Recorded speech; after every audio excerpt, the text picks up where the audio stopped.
Much is being made in the U.S. 2016 presidential election about the candidates' temperaments for higher office. And so I think it's worth asking, what kind of temperament does President Barack Obama have? The Enneagram is an ancient system with 9 numbers around a diagram. Ennea means 9. Today, it's used as a highly effective personality typing system. In the personality Enneagram teachings, there are 9 core or archetypal temperaments, 9 Ennea types. Each of the 9 Ennea types is its own worst enemy, and it's also, when integrated, a gift to the world.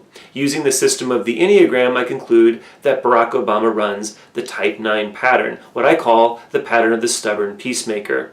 Among other things, the Ennea Type 9 dampens down their sensitivity. They try to rise above or fog over any kind of energetic disturbance that will disrupt a kind of sense of peace or tranquility, either within themselves or in the environment. This makes Type 9s very, very good peacemakers and mediators. They know how to bring people together, to find common ground, to create unity and resolve conflict. On the downside, however, the Enneagram Type 9 can be conflict avoidant. They can resist decision making. They can feel that any kind of preference can be a disturbance that would put them at odds with other people. And as a result, they can avoid conflict. They can avoid decision making. They can avoid anything that would upset this tranquil, peaceful, comfortable space. Consider Michelle Obama's description of her husband's personality during this joint appearance on The View during his 2012 re-election campaign. I want to ask you, describe your husband's personality. Because we hear, aloof, cold, unemotional, all those sweet things. Describe his personality. Well, I want you to say he's aloof, cold, and unemotional. No. He's very loving. He's very giving. He's very open. He's funny. I'm funnier. So, but we understand that. He's very funny. Does he ever raise his voice? Does he ever get angry? Yeah. No, he can't. But he's not that. He doesn't have emotional shifts. I mean, he's very steady. No mood swings. Yeah, I can make him mad. I'm probably one of the few people who can really make him mad. Why? How do you make him mad? Any number of ways. Yeah. By being thoroughly unreasonable. And so here we have a classic description of a Type 9, with the low side being described as cold, aloof, perhaps indifferent, and the higher qualities being things like loving and giving and open and accepting, but most of all, that characteristic of steadiness, even-temperedness. It's that sense of a kind of tranquility, a peacefulness that the Type 9 both exudes and seeks to protect. And I appreciate how Michelle Obama here is talking about how she's the one that can rouse his anger energy. She's the one that can rouse his passion. And in this next video clip, we have then Senator Barack Obama during his election campaign in 2008 discussing his anger energy with an editorial board. Well, let me ask this, because I think there's a kind of analysis of you that's been going around in recent weeks, that you're calm, your demeanor is such that you would make a more inclusive president than others. And I would like to know, and I probably should be asking this of your wife, who's been very frank on the campaign trail, but do you get angry? Is this do you explode sometimes in rage? No, I have to say it is really true that I am even-tempered. I do get angry, but it tends to be a controlled anger. I don't blow up at people. I'm not a screamer. And my wife would confirm that. No, she would. I mean, she's the one who is her temper's a little worse than mine, and she'll confirm that. In fact, she gets infuriated sometimes because I'm trying to have some rational conversation, and she's like screaming and hollering. That would be your term, the rational conversation. Yeah, no, she would confirm it. I tend to be very steady, but that can be infuriating with the other parties. But what I don't do, and I think this will also be confirmed, is I don't like people trying to take advantage of that. So if I get any sense that people are, this is why actually, if you watch my political interactions, I'm always best as a counterpuncher. If somebody comes at me, I will knock them out. If not, then I will try to understand their point of view. And that actually serves me well. I give people the benefit of the doubt. I try to understand their point of view. If I perceive that they try to take advantage of that, then I will crush them.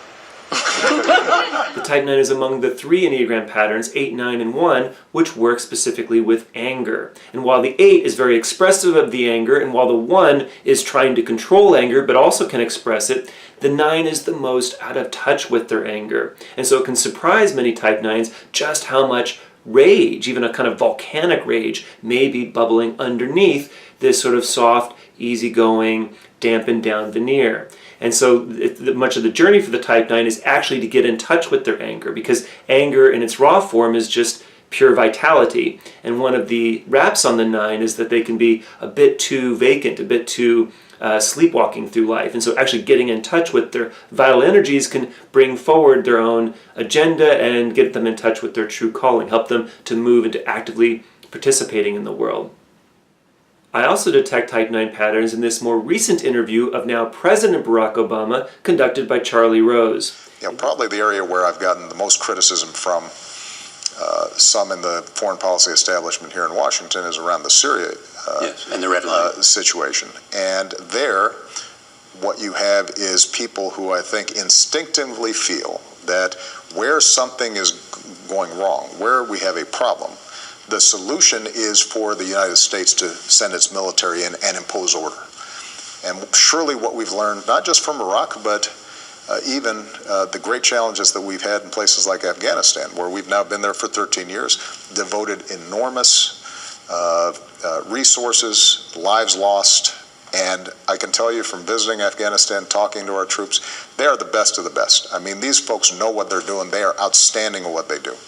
And yet, it's still a very challenging environment. So the notion that while we were still busy in Afghanistan, still trying to keep Iraq together, that we would now then potentially involve ourselves in another military excursion in Syria, that's the kind of unwise decision-making that I think leads us to make big mistakes and ultimately also miss out on opportunities elsewhere in the world. When you say don't do stupid stuff, and when you say I'd like to be judged by what I didn't do, some say that in fact that you're putting too much emphasis on what we don't do and not enough emphasis on the choices we might have. Commenting on U.S. foreign policy is not my area of expertise, and it's worth watching the entire Charlie Rose interview to get all of the nuances of Obama's position and thinking. And yet, I discern some Type 9 propensities potentially at work here. It's as if Obama is elevating the Type 9's habitual tendency towards cautiousness or even inaction to the level of a kind of policy or even an Obama doctrine. And if I had to state it, I think it would be something along the lines of, let's not react in a knee-jerk fashion with our military to intervene in situations of civil war and unrest and ambiguity and sectarian differences and all the other complex things that are going on in the region. And I think that some of his proponents, some of his allies, are going to say that Obama is being incredibly and refreshingly thoughtful with respect to this approach. He's gathering all of the data, and he's using things like diplomacy and other means, U.S. soft power, in order to achieve U.S. aims. And meanwhile, I think critics, especially more hawkish folks, even in his own party, are suggesting that Obama is basically failing to intervene when the U.S. could do a lot of good, even humanitarian good, with even some limited strikes within Syria, if not more aggressive action against ISIS in Syria in particular. And that his failure to act is actually enabling the growth of ISIS, particularly in Syria. My other Type 9 observation in the Charlie Rose interview relates to Obama's speaking style, more than the substance of what he's saying. Type 9s have a tendency to speak in epics. They can kind of go on and on with long pauses and movements down different alleys to capture different points and bring them in. And this relates to the nine's natural movement of attention to the periphery. They tend to see all sides and want to account for all sides. And they can actually disperse their energy to the periphery when they fritter away in the inessentials in daily life rather than getting to the essential duty, the essential point in a conversation. And part of this has the effect of dampening energy down, not only for themselves, it's kind of slowing things down, creating a kind of a peacefulness, but also can actually dampen the energy down in the room. And there can be a kind of lulling into sleepiness that this kind of ambling style can create. Finally, consider this interview clip in which Gayle King asks President Obama how the presidency has changed him. Probably the most important thing, and maybe this is just a function of age, as well as having been around the track a while as president, is you lose that fear. You lose that sense of, oh, what if something goes wrong? Because there are going to be things that go wrong. You lose the tightness that comes from being very self-conscious about not making mistakes. At a certain point, you realize that, look, you do your best, you make your call, you make your decision. Most of the time, it's going to work, but it's not going to work perfectly. You're going to have to continue to make adjustments, and that gives you a certain confidence that allows you to play a little bit better.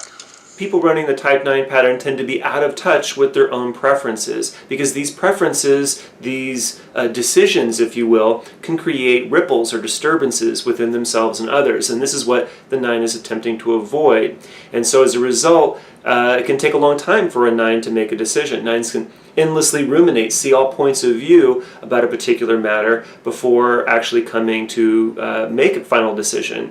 And here I appreciate how Obama is talking about how he's grown in becoming less self-conscious around these decisions, not necessarily expecting them to be perfect from the outset. This, by the way, is also a kind of Type 1 pattern, and to some extent Obama may be leaning into the 1, the 9 with the so-called one wing. In a blog post about presidential personalities, I write more about how Donald Trump runs the Type 8 Ennea style, Barack Obama is a Type 9, and Hillary Clinton is a Type 1.